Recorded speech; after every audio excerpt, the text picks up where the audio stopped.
nga polosa esimba lisute po makambo na moni kuna bato ba travailler na nzambe en tout cas basi bake musika. Donc là va yo ba mission na to pesa yo ozo sango comme il faut. Place no awe za susute. Ah oyoki allez quitter polosa oli na bacha bani na kale na longo na kekuna là va ah on nous a mis dans la range là. comment OK ah ni yo bikaka Vraiment qui ça quoi. Et en plus na yo qui est commis partout na Europe, dynamique Congo commis partout na Europe. Comment OK Moussala est commis partout. Tout commis en Suède, tout commis à Paris, tout commis à Lille, tout commis à Bruxelles et puis base na biso etikali toujours Londres Angleterre.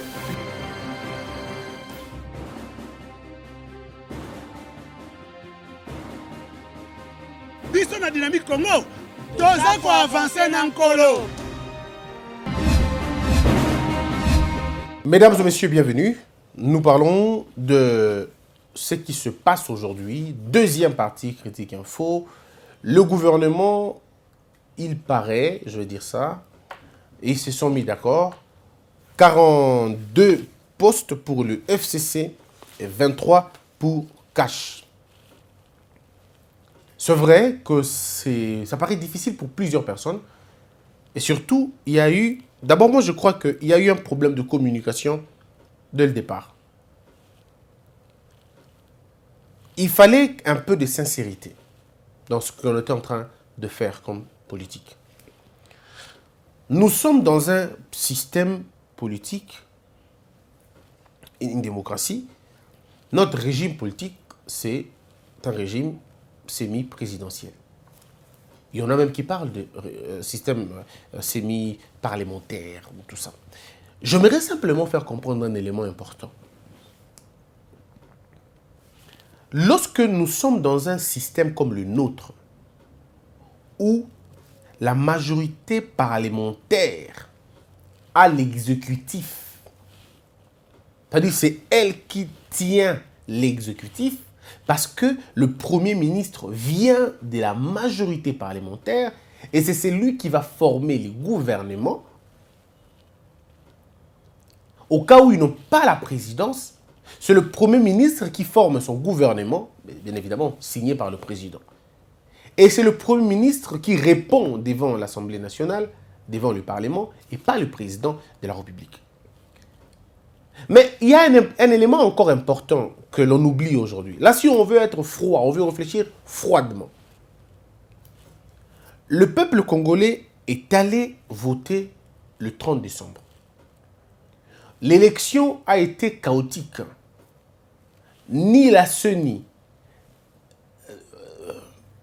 ni ceux qui ont gagné, moins encore ceux qui ont perdu l'élection, personne ne peut prouver son échec, sa réussite ou la réussite de l'un et l'échec de l'autre.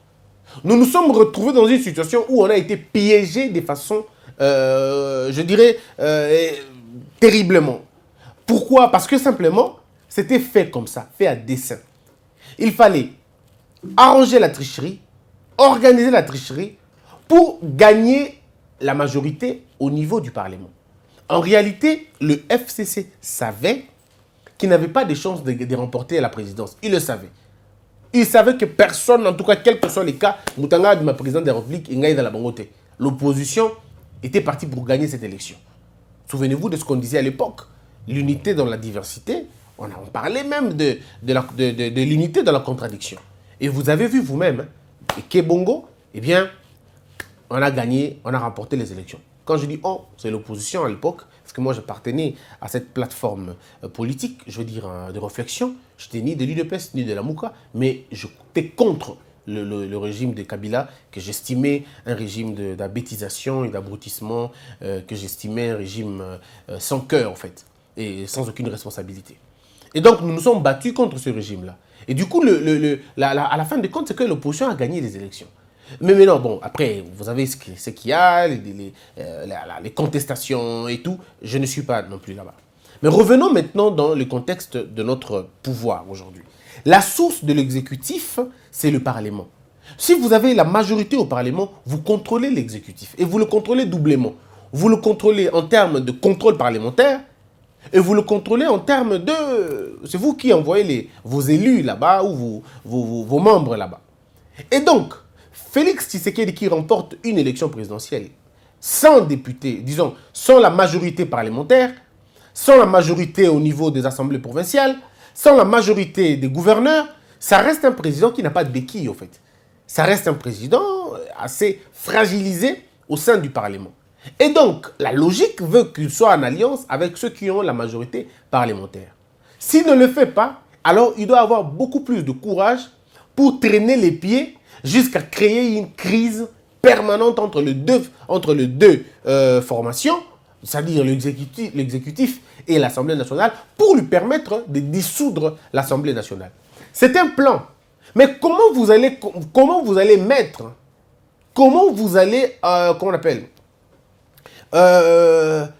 un conflit, ou faire naître un conflit, ou opposer l'exécutif à l'Assemblée nationale quand on sait que l'exécutif provient de là? Comment ceux qui sont en train de contrôler les parlements, disons l'exécutif, sont eux-mêmes, sont de la même famille? Ça veut dire l'observateur et l'observé sont de la même famille. Automatiquement, l'observation devient subjective. Parce que personne ne va contrôler l'autre objectivement, d'autant plus qu'ils appartiennent à une même famille. Les loups ne se mangent pas entre eux. Est-ce qu'il y a risque que les grandes réunions importantes se tiennent à Kingakati au lieu de se tenir dans un conseil des ministres ou dans une assemblée nationale? Vous allez vous rendre compte que les ministres vont devoir à tout moment aller à Kingakati discuter là-bas parce que c'est de leur famille politique, ou quand M. Kabila, comme patron de la majorité parlementaire, pourra appeler ces hommes à Kingakati, on risque de trouver les députés et les ministres. Ça veut dire qu'on trouve le contrôleur et celui qui doit être censé être contrôlé, on le trouve autour d'une même table en train de manger. Alors, s'ils sont en train de manger autour d'une table, ils vont trouver des solutions là-bas. Et les solutions ne viendront qu'en différé au niveau de l'Assemblée nationale et au niveau de l'exécutif. Donc, il y a risque de tomber dans ça. Mais c'est ça, en fait, ce à quoi disons, c'est ce qu'on attendait, en fait. On a eu ça, avec beaucoup de complications. Mais est-ce qu'il n'y avait pas-il des manœuvres pour que M. Félix Tshisekedi renverse la tendance? Bien évidemment, oui. Mais il fallait beaucoup plus de courage et beaucoup plus de temps pour le faire. Parce que tenez, nous sommes dans une situation où M. Félix n'a pas la majorité parlementaire. Donc, il peut dire en ce moment, comme je n'ai pas la majorité parlementaire, ce que je veux faire moi personnellement, c'est de créer une crise. Comment je crée une crise? Je crée une crise en soulevant le peuple. Ça veut dire ceci. C'est un cas. On appelle M. Moubake. Vous êtes l'aile dure de l'UDPS. On l'appelle. On discute avec lui. On continue à dire au peuple que vous n'êtes pas d'accord avec cette alliance. Préparez le peuple pour qu'il soit contre l'alliance. Suffisamment, quoi. Vous appelez M. Katumbi, M. Fayoulou, M. Bemba, tout le monde, vous les appelez, vous tenez une réunion ensemble. Que vous soyez là ou pas, vous envoyez vos hommes et on essaie de discuter encore. Vous allez comprendre tout de suite, sur ce qui arrive, la Mouka se réveille encore une fois, on ne veut pas de l'alliance, on instrumentalise le peuple et on demande au peuple finalement de dire non à l'Assemblée nationale. Au moment où nous sommes là, bien sûr, au moment où nous sommes, pas encore une année, non, mais là, maintenant. Le peuple a dit, nous ne voulons plus de cette histoire, on ne veut pas, vous avez pris beaucoup de temps pour sortir le gouvernement, vous avez prouvé que vous êtes incapable de vous entendre dans 6 mois, donc on ne vous fait plus confiance, le peuple est dans la rue. Ça, c'est une crise qui sort des institutions. Et lorsque la crise sort des institutions, ça devient une crise politique. Lorsqu'il y a une crise politique, le droit, l'économie et tout s'arrête. Il faut trouver une solution. Mais qui trouve une solution? L'article 69 est tout de suite déclenché. Il faut trouver des solutions, remettre les choses à l'ordre. Qu'est-ce qu'il faut faire exactement? Il faut écouter les souverains primaires. Qu'est-ce que le souverain primaire dit? Parce qu'en ce moment-là, si les 1 million ou 2 millions ou 3 millions de personnes qui sont allées accompagner, suivre M. Fayoulou, ceux qui sont allés suivre M. Katumbi à Kolosi, ceux qui sont allés suivre M. Bembo, vous avez vu le plein qu'il y a? Alors on organise le même plein pendant 7 semaines, non, disons, pendant 1 semaine, le même plein dans les rues de toute la ville, de toutes les villes du Congo, c'est-à-dire sur toute l'étendue du territoire. Ces personnes-là sont là, ne bougent pas, ils n'ont qu'un seul mot, coalition dégage, peu importe ce qu'ils vont dire, si vous tenez ça pendant 1 semaine, eh bien ça suffit. Le président sera obligé d'agir. Et qu'est-ce qu'il va faire en ce moment-là? le président va tout simplement dissoudre le Parlement parce qu'il en aura le pouvoir, étant donné qu'il y a crise profonde dans la situation politique du pays. Ici, il n'y a pas de crise entre le gouvernement et l'exécutif pour que le président décide de la dissolution de l'Assemblée nationale. Pas du Parlement, mais de l'Assemblée nationale. Mais en ces moments-là, il y aura une crise persistante parce que le peuple ne veut plus. Et quand le peuple ne veut plus, le président peut maintenant initier un référendum. Le président peut dire, bon d'accord, qu'est-ce que vous voulez?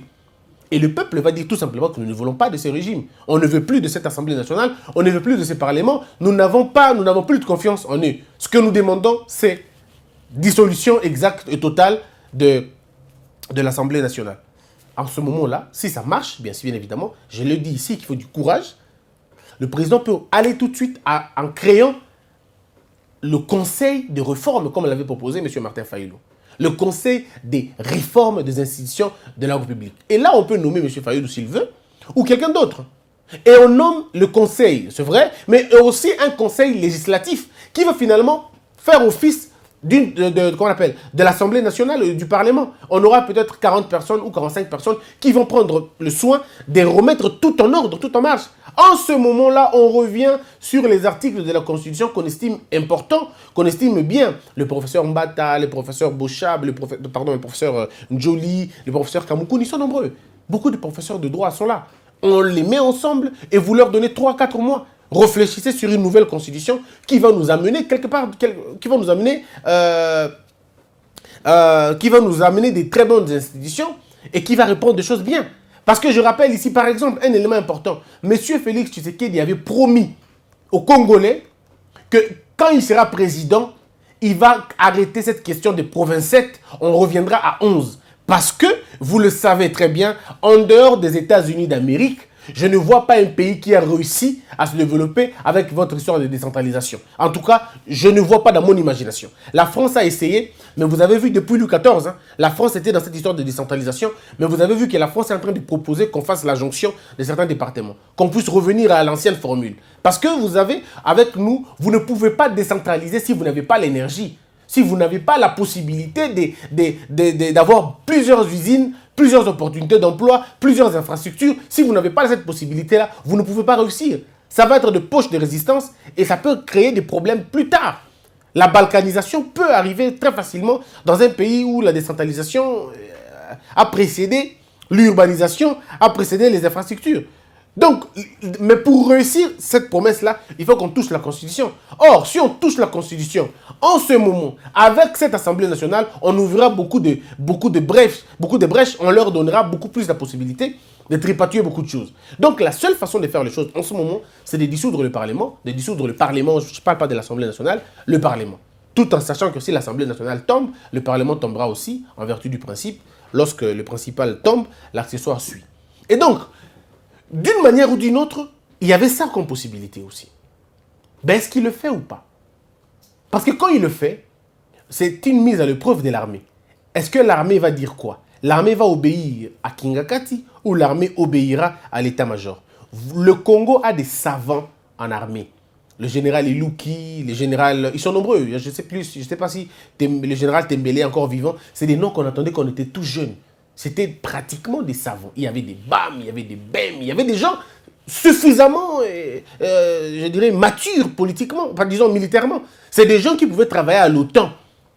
C'est-à-dire c'est des gens qui pouvaient travailler à l'OTAN, qui pouvaient même diriger à l'OTAN parce qu'ils avaient l'équivalence. Et puis après, tout a été des pacotis, des généraux, des politiques et tout. Bref, on peut restructurer ces choses-là et redonner encore une fois l'impulsion à l'armée pour répandre tous les stratèges, tous les savants militaires zaïrois qui sont à l'étranger, ils peuvent revenir pour restructurer l'armée, restructurer la police, restructurer la fonction publique. On peut revenir sur la question. Donc, d'une manière ou d'une autre, on avait toujours la possibilité de le faire. Mais pourquoi on ne le fait pas? Ça, je ne le sais pas. Mais c'est un point de vue tout à fait personnel. Ça peut plaire ou pas. Mais maintenant, ici, dans cette entente, logiquement, c'est le FCC qui doit avoir beaucoup plus de députés, de représentants au gouvernement. Parce que le FCC a plus de 300 députés. Ça veut dire, si nous voulons réfléchir froidement, on ne peut pas s'empêcher de dire que l'UDPS ou le CACH a eu beaucoup plus de membres qu'il pouvait l'avoir. beaucoup plus de membres qu'il pouvait l'avoir. Parce qu'il a quoi déjà? Il a une sorte de 47 ou 45 députés seulement. Pas beaucoup de gouverneurs, à part celui de Sankourou et je crois 2 autres ou 3 autres. Mais les autres ne sont pas ce gouverneur. Au niveau des bureaux des assemblées provinciales, vous trouvez plusieurs gens qui ne sont pas de là. Et je dois encore dire dans mon ancienne formule là, vous savez, beaucoup de députés peuvent changer des camps politiques quand il y aura ce mouvement. Il y en a beaucoup. Et vous organisez les élections plus tard, peut-être dans 4 ans, dans 3 ans. Vous organisez les meilleures élections en prenant en compte tous ceux qui veulent participer aux élections. Bemba et les autres peuvent revenir à la course. Et vous offrez au pays quelque chose de formidable. J'étais le conseiller de M. Félix Tshisekedi, je lui proposerai ça, dans le détail. On est à la télé, je ne peux pas donner tous les points de vue, tout ça, mais je lui proposerai ça. Et ça va se passer très calmement et ça sera bien et facile. Seulement, je lui dirai, Monsieur le Président, quand vous allez organiser les élections, acceptez de ne pas vous présenter. Organisez ça pour les autres. Vous ne vous présentez pas. Pourquoi? Parce que si vous ne vous présentez pas aux élections présidentielles, vous organisez les élections dans 5 ans ou dans 6 ans, vous organisez les élections, parce que vous avez interrompu à un moment donné notre système politique, vous organisez les élections auxquelles vous ne prenez pas part, vous pouvez revenir en 2028. Vous pouvez revenir en 2028.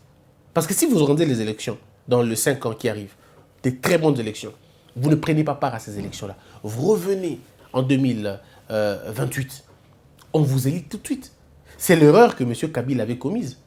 M. Kabila, si il avait laissé Étienne Tshisekedi remporter cette élection-là, comme c'était le cas, en 2019, Joseph Kabila allait revenir et il allait être élu massivement. Croyez-moi sur parole. Si en 2011, il avait dit, bon, d'accord, on a perdu, j'accepte, je ne me présente, disons, M. Tshisekedi a gagné, je reviendrai prochainement, cette histoire allait rester dans la tête des gens. Parce que le mal dans lequel le Congo était placé, Étienne Tshisekedi, peut-être qu'il n'allait pas résolver le problème comme il faut. Et donc, on allait toujours trouver des petits soucis, des petits problèmes. C'est en ce moment-là qu'il allait revenir pour dire, vous voyez comment j'étais là, voilà ce que j'avais fait. Mais il n'a pas compris. Bon, de toute façon, les croque-morts l'ont amené jusqu'à la fin, jusqu'au bout, et ça n'a pas avantagé le régime. Donc, vous voyez que, d'une manière ou d'une autre, le pouvoir, le FCC, a bel et bien le droit d'avoir 42. En réalité, il pouvait même avoir 52 membres. Et le cache moins. Mais dans le cadre de concertation, dans le cadre de discussion, on se dit, de toute façon, vous n'avez pas beaucoup de députés. Vous n'avez que une sorte de 47 députés. Alors, si nous voulons avoir 30, si nous voulons réfléchir, vos 47 députés, c'est combien de pourcents en termes de 500? Ceux qui font le calcul peuvent le dire. Donc, ça, je ne crois pas que quand vous avez... Donc, c'est même pas 10%. Parce que vous n'avez même pas 50. On dit, il y en a qui parlent... Je prends un exemple de 60. Donc, vous n'avez pas plus de 10%. Donc, vous avez le minimum de 10%. Donc, si vous avez le minimum de 10% à l'Assemblée nationale, si nous voulons repercuter ça au niveau de l'exécutif, pour faire... Quand vous avez 10%, vous aurez 10%. Donc, sur 60 membres, ou 65 membres, pardon, vous aurez 6 membres. Mais ils sont allés à 23 membres. Ça veut dire, d'une manière ou d'une autre, le PPRD ou le FCC ont aussi accepté cela. Ont aussi dit, bon, d'accord, mettons un peu de l'eau dans nos vins, on va prendre un peu plus, on va prendre un peu moins, pardon, ce qu'on devait avoir, et eux auront un peu plus que ce qu'ils devaient avoir. Ça s'appelle des négociations, c'est vrai. Mais là où le grand débat se tournait, c'était autour des ministères régaliens.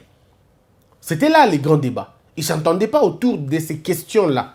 Dans le ministère régalien, la Constitution ne dit pas que ça revient d'office au président. Non, on parle de domaine de collaboration entre le président et le Premier ministre. Avec beaucoup plus de poids, beaucoup plus de penchant vers le président de la République. Parce que l'article 69, qui est l'article mère de la gouvernance, c'est l'article mère, c'est l'article arbitre de la Constitution qui prévoit que le président a le droit de recréer la vie politique, de redonner à la vie politique le sens, n'est-ce pas? Il est le garant du bon fonctionnement des institutions de la République. Bref, c'est lui le père de la nation. Il est le symbole de l'unité nationale. C'est lui qui imprime la volonté au sein du de notre exécutif. Il répond, bien évidemment, au peuple, devant le peuple et devant l'histoire. Alors, quelqu'un de comme ça, vous ne pouvez pas discuter avec lui sur la politique, par exemple, de l'armée. Non, c'est sa vision à lui, le président de la République. Et donc, Maintenant, quand Cash estime qu'il faut que base la défense, par exemple, le président va dire tout de suite, non, vous ne pouvez pas. C'est quel type de président qui n'a pas de défense? C'est quel type de président qui n'a pas la défense entre ses mains? C'est quel type de président qui n'a pas l'intérieur entre ses mains? C'est quel type de président qui n'a pas les affaires étrangères, c'est-à-dire la diplomatie entre ses mains? C'est quel type de président qui n'a pas les finances entre ses mains? C'est quel type de président qui n'a pas la sécurité et l'intérieur entre ses mains? Mais au-delà de tout, vous devez vous dire, bon, d'accord, on va écouter, on va s'entendre. Mais moi, je crois, humblement, que ce ne sont pas les intelligences qui manquent. Je le crois profondément. Que, comme je le dis, toutes les situations ont de réponses. Que le FCC ait tous les membres du gouvernement, ou qu'il ait la majorité des membres du gouvernement, ou qu'il ait quelques ministères régaliens. Mes frères, croyez-moi sur parole, tout a une solution. Je vous ai toujours dit, la force du début, ce n'est pas la force de la fin. Il y a des gens qui ont commencé très fort au début et qui se sont perdus en cours de chemin. Il y a d'autres qui ont commencé froidement, mais qui ont pris beaucoup plus de l'ampleur au cours du chemin. Donc, c'est beaucoup plus imprudent de dire que tel va échouer tout de suite, alors qu'il vient à peine de commencer. Mais en même temps aussi, il est prudent parce que c'est au début que l'on peut voir si quelqu'un réussira ou pas. Voyez-vous? C'est aussi au début qu'on peut voir des signes. Est-ce que ça marche ou ça ne marche pas? Mais en réalité, nous devons tous être prudents pour comprendre que au début, on peut voir. Ici, M. Félix Tshisekedi est appelé à une seule chose, à la coordination. Le président est celui qui incarne la rupture et le changement. Il faudrait que ces ministres-là et les députés, disons le ministre-là, comprennent que le patron de la République s'appelle Félix Tshisekedi, parce qu'il est le président. Que les erreurs de la ministre, que ces erreurs-là ne se commettent plus. C'est parce que, je ne sais pas moi, qu'est-ce que le président prévoit faire après. Mais si j'étais le conseiller du président de la République, je lui aurais demandé, monsieur le président, fais appel à madame la ministre. Il faut l'appeler au bureau. Il faut l'appeler au bureau. Appelle cette dame, convoque-la au bureau. Vous la convoquez, elle. Vous convoquez les procureurs près de la cassation. Vous convoquez les présidents du conseil supérieur de la magistrature. C'est-à-dire, vous le conseillez, vous l'appelez lui, le conseiller, votre conseiller en politique, juridique, pardon, vous appelez votre conseiller juridique, vous appelez le président du conseil supérieur de la magistrature, vous appelez les procureurs près de la cassation, vous appelez qui d'autre? Vous appelez le premier ministre Tshibala, ça veut dire celui qui est en train de partir, vous l'appelez lui et vous appelez la dame. Quand vous avez les 4 personnes dans et vous les appelez de façon séparée, vous êtes là au bureau, vous les appelez. Ils arrivent.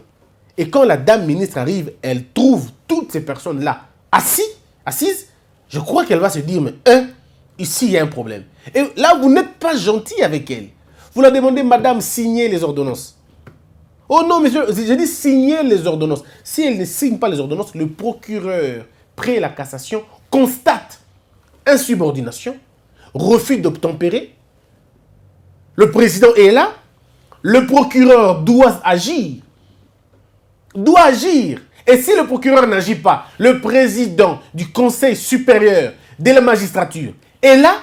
Il se saisit d'office parce que c'est lui qui propose les sanctions.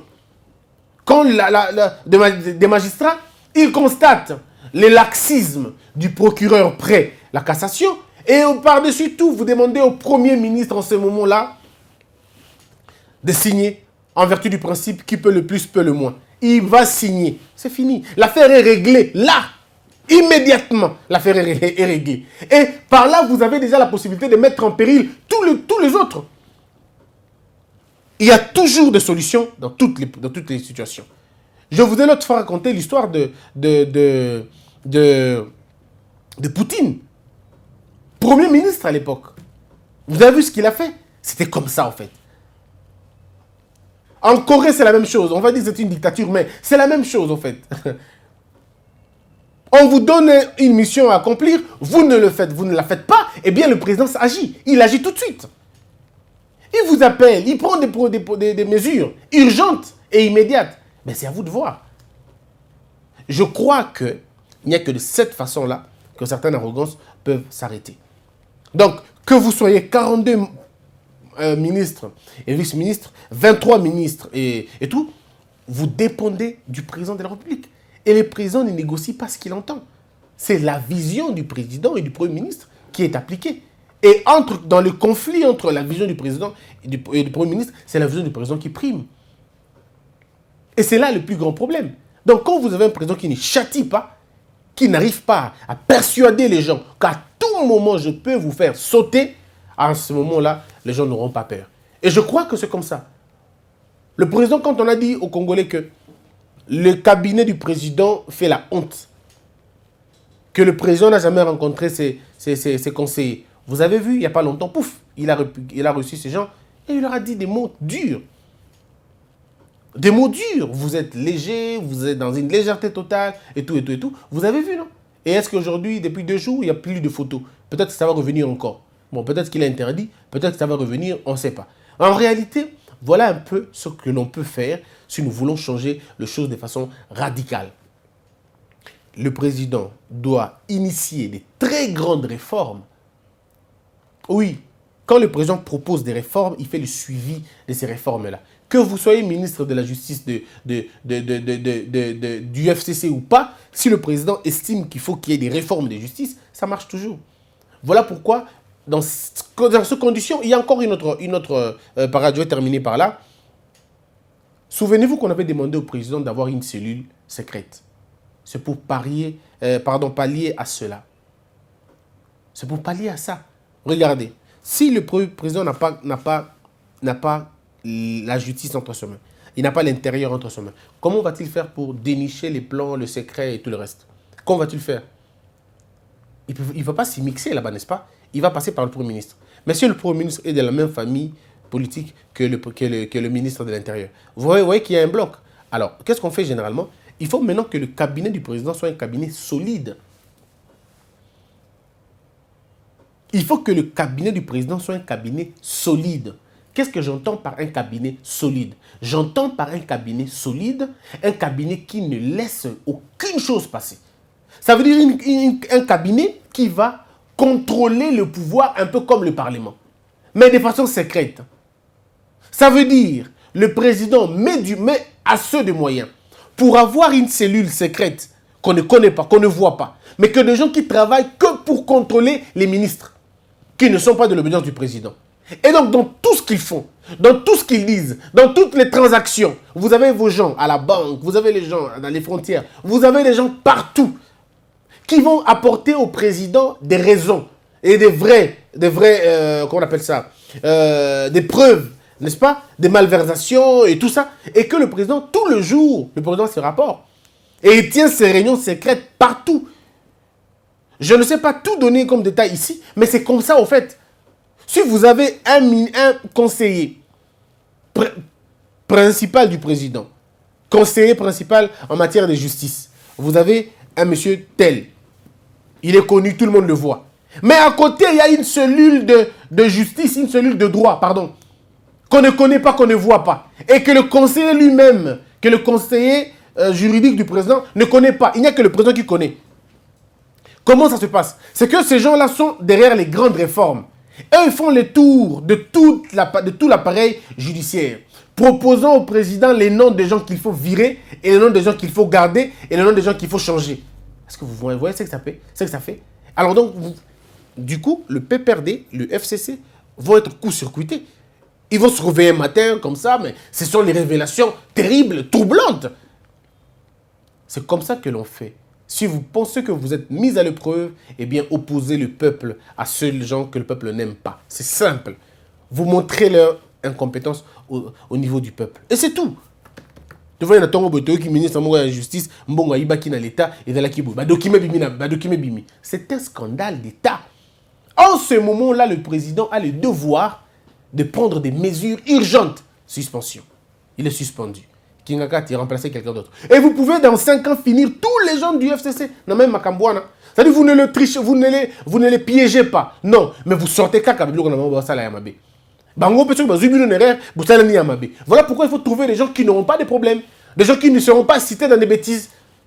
Parce que si vous avez des gens qui ne sont pas cités dans les bêtises, et quand vous êtes cité dans la bêtise, vous gagnez. Je redis pour terminer, chaque chose a une réponse.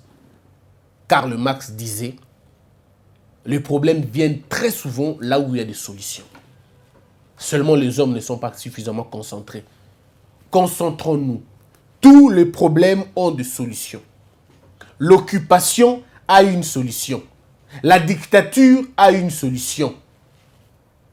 La gabegie financière a une solution. Toutes les choses que nous voyons ont des solutions. Arrêtez d'avoir peur. Assumez-vous. Soyez courageux et dites que le Congo va gagner. Je crois que ce pays finira par gagner. Ne tombez pas dans le pessimisme. Ne soyez pas pessimiste. Ne perdez pas votre, ne perdez pas votre foi. Ne perdez surtout pas votre croyance. Continuez à espérer que le Congo va gagner. Ce que vous voyez aujourd'hui, vous ne le verrez pas demain. C'est simplement une question de détermination, de volonté politique, de beaucoup de sagesse et les choses vont changer. Je crois encore que le Congo, le meilleur Congo, est là possible. Biloko Totozomona, Ngana n'a convaincu que le gouvernement Yokobima est résoudre le problème congolais. Je suis convaincu, ça ne résoudra pas le problème des Congolais. Je suis très convaincu, le problème va rester le même parce que avoir les noms des gens qui sont cités, c'est vraiment compliqué. Mais la volonté politique du président est qu'il faut changer votre bébé. Voilà pourquoi nous continuons à dire au président, si vous ne faites pas attention, ça risque de devenir compliqué. Vous avez toutes les possibilités sont là. Les intelligences dans ce pays, il y en a beaucoup. Beaucoup même. Puisse Dieu vous bénir tous. Abonnez-vous s'il vous plaît. Abonnez-vous massivement. Partagez nos vidéos. Que la peur quitte nos esprits. Et que Dieu bénisse la RDC.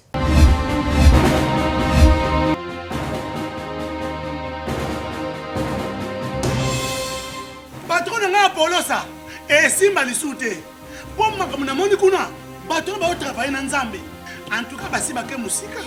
Donc là va, yo ba mission na to pesa aux sango comme il faut. Place no awe za susute. Ah? Oyoki, allez quittez. Polosa. On na bacha bani na kali. Na lomo na kekuna. Na kekuna. Là va. Ah! Oh, nous avons un arrange. Comment Pocket? Ah, vraiment. Qui ça?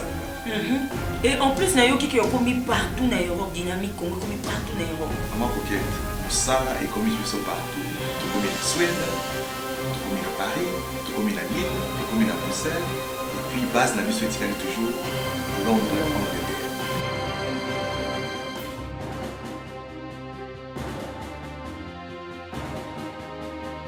Biso na dynamique Congo, toza ko avancer na nkolo.